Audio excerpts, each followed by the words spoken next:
Mesdames, Mesdemoiselles, Messieurs, bonjour et bienvenue au grand tournoi.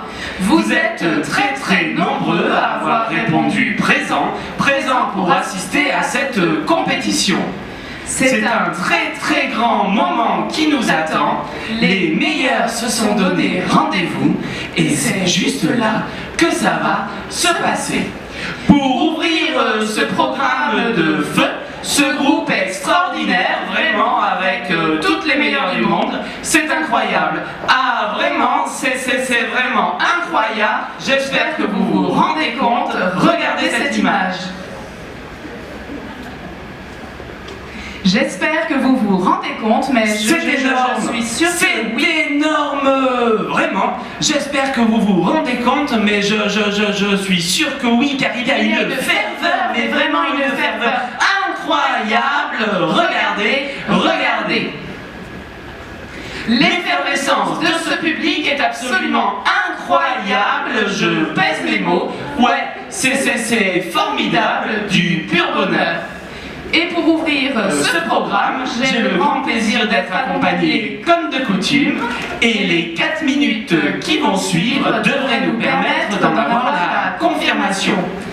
Et c'est sous un silence de plomb que se lance la première épreuve ballet, le complexe de la viande. On note ici une belle complicité entre l'homme et l'animal, un très beau et fin mélange de chair fardée et de chair sanguinolente.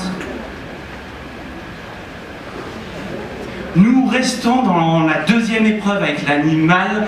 Dans cette épreuve, mission paludate, une fusion toute particulière entre l'homme et le cheval qui n'est bien sûr pas sans rappeler la mythologie et le centaure. Et oui, dans ce contexte particulier de la démolition des abattoirs, une présence fantomatique d'êtres hybrides. Attention, ici une particularité qui nous tient beaucoup à cœur, les corps dans l'architecture, une occupation éclair qui vient questionner les mutations et l'œuvre. Tout bouge, tout change et oui, tout disparaît.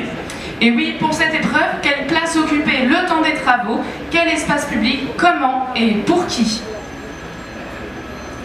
Alors que nous voici maintenant sur les toits du centre de tri d'Armagnac avec une prouesse technique importante à noter s'il vous plaît et un beau point de vue sur la mutation en cours souligné par les corps. Et oui, pour cette épreuve sur 3 ans, 12 photos de 12 sites par an, soit 36 façons d'être au cœur du changement en 3 éditions de calendrier. Et tout de suite, un premier point sur les chiffres importants, avec 43% des bâtiments de ce quartier qui sont soumis à un PLU. Et oui, et 43% des bâtiments concernés par le PLU ne sont pas aux normes éco-CE. 45% des bâtiments du PLU et non éco-CE ont plus de 60 ans. Ainsi, 23% des bâtiments du quartier seront détruits et oubliés. Tout de suite, une nouvelle épreuve à obstacles ou à mobilier, sit-in, une installation de 30 chaises dépareillées dans l'espace public. Et oui, tout à fait, un mobilier urbain bien personnel et intime pour une fois que le public aura donc le loisir de pouvoir s'approprier. Le loisir, oui, mais nous allons voir tout de suite une stratégie bien définie pour cette épreuve en relais. Et oui, tout à fait, à T0, une première personne choisit une chaise et un point de vue. Elle enregistre un témoignage entendu plus tard par une autre personne à T1. Une réponse individuelle donc à l'utilisation de l'espace public. L'espace public peut-il encore se faire ou se vivre de façon personnelle ? Et aïe, ça commence mal, alors que vous qui avez connu ce type de situation, que commence-t-on quand ça commence mal?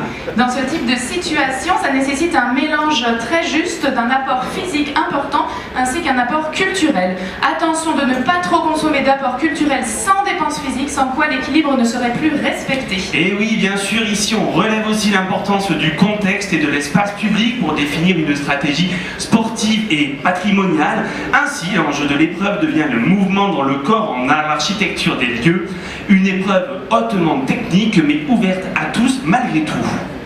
Et tout de suite, nous allons arriver sur un deuxième point sur les chiffres, avec donc dans la moyenne du cross-country, 1 km 214 d'efforts parcourus, avec 124 calories dépensées, toujours intéressant avant l'été. Et oui, en effet, avec l'apport de 38% d'informations historiques, et bien sûr le facteur humain s'y rencontre 2 personnes, dont une pourrait devenir un ami potentiel.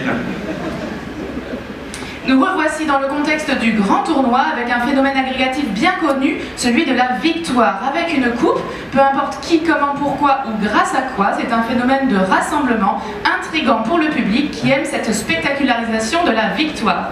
Voici nos champions dans des situations du quotidien. Et oui, et le discours du guide et du commentateur est bien caractérisé par un accent en initiale de groupe. C'est sans doute cette caractéristique qui en fait un discours si facilement repérable par les auditeurs. Le public s'interroge sur le sens du propos. Pour résumer, la tactique de gauche à droite. Noir. Bleu. Et noir. Ouh là là, caractère. Et lettre gothique. Caractère. Bol 18 points. À travers Une confiance partagée.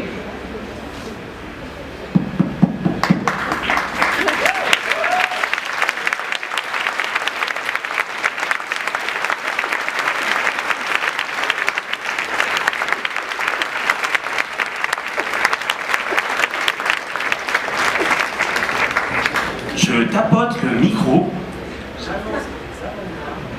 Un mouvement ample et vigoureux de l'orateur vers le ciel invite le public à se manifester. Je joins les mains sur le cœur. Un enchaînement de gestes confus perturbe le message. Le corps entier s'engage pour plaire et tenter de convaincre le plus grand nombre de se rassembler avec énergie et enthousiasme. Lorsque l'épreuve se termine, les commentateurs valorisent les mérites des équipes et de leurs supporters. Ils récupèrent l'élan du public pour le diriger vers les annonceurs. Le public réagit comme il se doit et est prêt à consommer.